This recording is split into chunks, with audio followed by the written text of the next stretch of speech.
Okay, so I've never really read tarot, so I pulled 3 cards.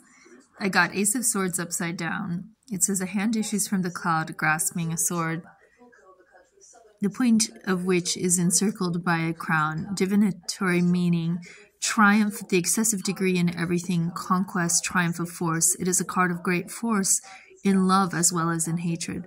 The crown may carry a much higher significance than comes usually within the sphere of fortune-telling.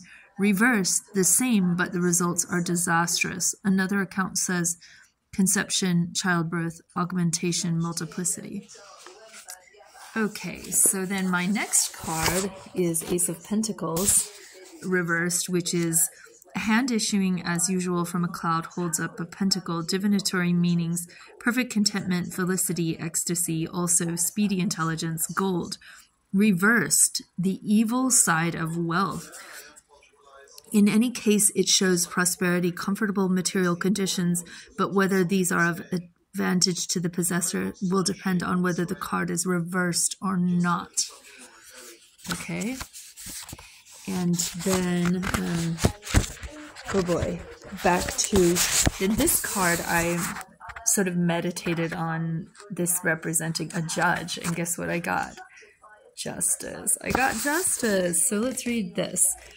Justice. As this card follows the traditional symbolism and carries above all its obvious meanings, there is little to say regarding it outside the few considerations collected in the first part to which the reader is referred. It will be seen, however, that the figure is seated between pillars like the high priestess, and on this account it seems desirable to indicate that the moral principle which deals unto every man according to his works, well, of course, it is in strict analogy with higher things, differs in the essence from the spiritual justice, which is involved in the idea of election.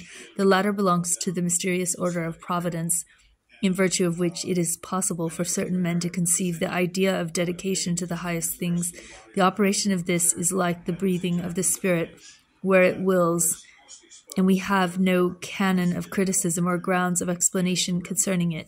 It is analogous to the possession of the fairy gifts and the high gifts and the gracious gifts of the poet. We have them or have not, and their presence is as much a mystery as their absence. The law of justice is not, however, involved in either alternative. In conclusion, the pillars of justice open into one world and the pillars of the high priestess into another. So I found this the other day.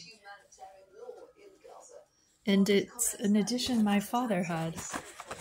I believe my dad had this. I'm sure he did. This must have been a very common universal weight tarot deck.